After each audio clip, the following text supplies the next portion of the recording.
The Animal Family by Randall, Jarrell. Decorations by Maurice, Sendak. Chapter 6.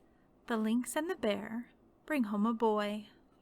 Once for a day and 2 nights it stormed terribly. On the morning of the second day the clouds and the wind and the rain were gone, and the washed sky was full of sunlight.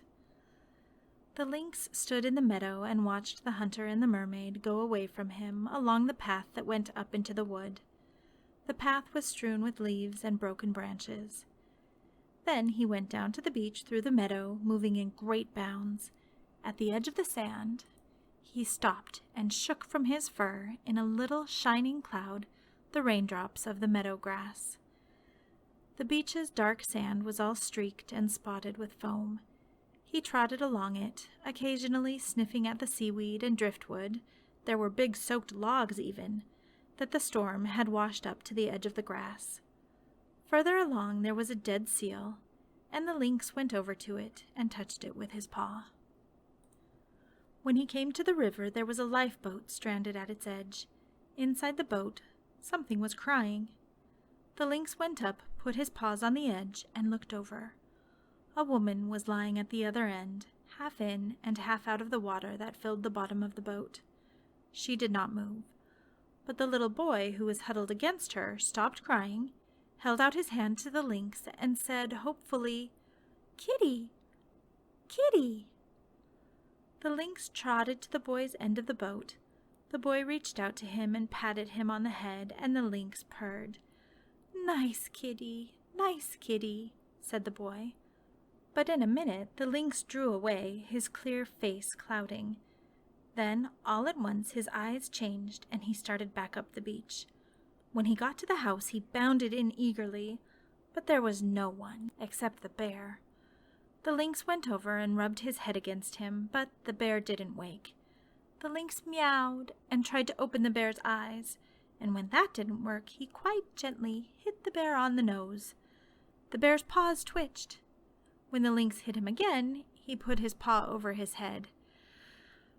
At last he opened his eyes and staggered to his feet. The lynx ran to the door, but when the bear just stood there, the lynx came back, rubbed his head against him, and started off eagerly.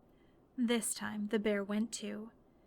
As they trotted along the beach, the bear looked as dark and heavy and hulking as the soaked logs they went by, but his eyes shone. The lynx's trips almost always ended in something good to eat, but this one ended in a stranded boat. The lynx put his paws on the edge and looked over. The bear stood on his hind legs and looked over. The little boy was huddled against the woman, fast asleep. The lynx jumped into the boat, went up to the boy, and rubbed his face against the boy's face. In a little, the boy's eyes opened and he reached out to the lynx.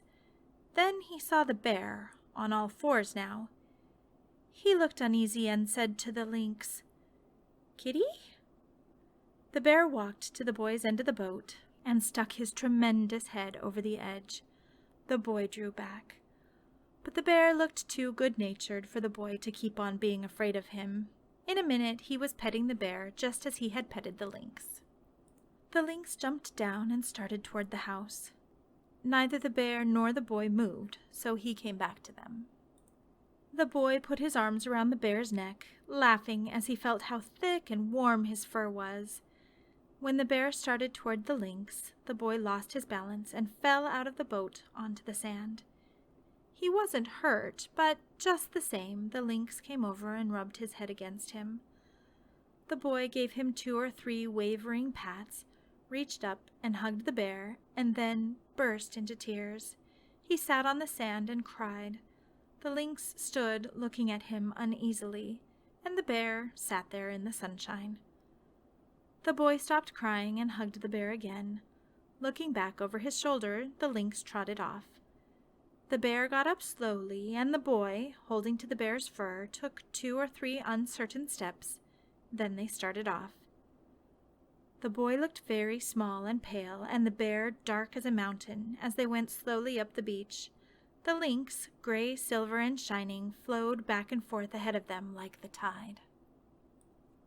By the time they got to the meadow, the boy was tired and lay down in the grass. The lynx ran ahead to the house, but it was empty. When he got back to the other two, the boy was rested and went on. When they came to the house, the boy went in and looked expectantly around, but there was no one. The bear lay down by the fireplace, and the lynx rubbed against the boy and purred. But the boy was tired and hungry and fretful and didn't want to pet the lynx anymore. He tried to climb up on the bed, but only pulled the bearskin down on top of himself. At last he went to where the bear was lying, curled up against him, and fell asleep. Before long, the bear was asleep too. The lynx couldn't stay still. He would run out the door, trot up the path into the forest, start to turn back, go a few steps further, give a little mewing whine, and then pad back to the house. When at last he heard voices in the distance, he bounded to the hunter and began to rub against his legs.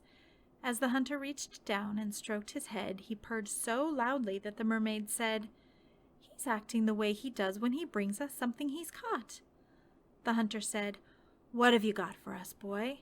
Got us another partridge?" The lynx ran ahead of them, ran back to them, ran ahead.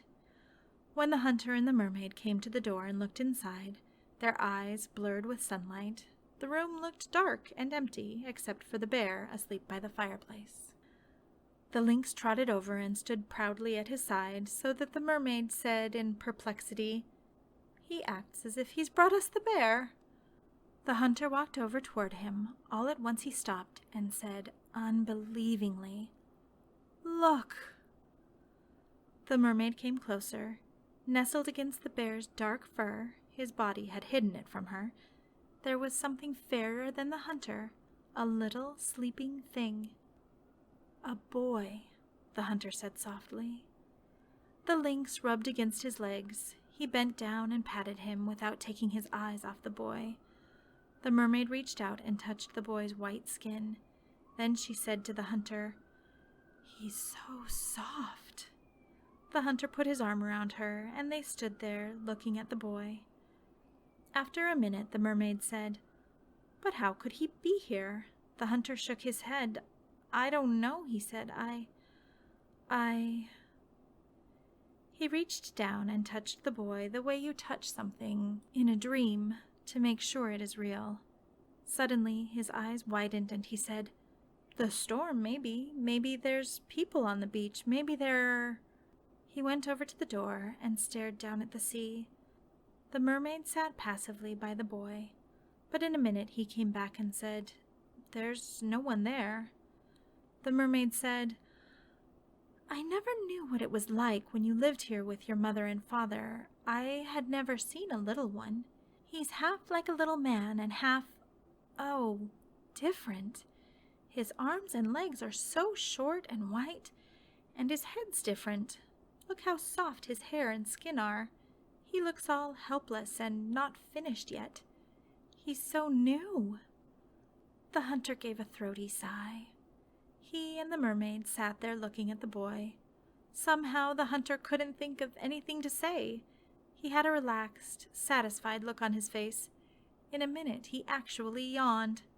When the boy woke up, they gave him little pieces of the lynx's last partridge and water out of a wooden cup.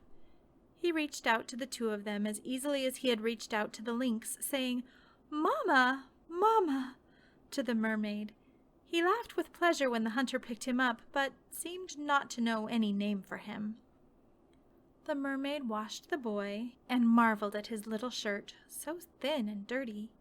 "It's like your mother's handkerchief," she said to the hunter. Later that day, the hunter left for the beach. Before long, he came back and got his shovel. "There's a boat washed up at the mouth of the river," he told the mermaid. "His mother's in it. She's dead." The tracks of the lynx and the bear and the boy had shown him how the boy got to the house. He smoothed the boy's hair with his big hand and left. When he came home, hours after, his face looked absent and remembering, as if he were back with his own mother and father. The lynx had stopped being proud of his find and had left for the forest. The bear lay by the fireplace and watched the mermaid playing with the boy. Occasionally his paws would twitch, but he was a big bear now. The boy sat in the middle of the floor, and the mermaid would roll the leather ball to him, and he would pick it up and try to throw it back. But when he let go of it, it spun off any which way, and the mermaid had to scramble after it, unless it had rolled to where the hunter was. The hunter was playing with them soon. Whenever the boy picked up the ball or threw away the ball, he would laugh. A little high, ringing laugh. A new sound in that big room, so used to the strange liquid laugh, the deep, equable laugh of the mermaid and the hunter. Sunset shone through the windows, and the room darkened.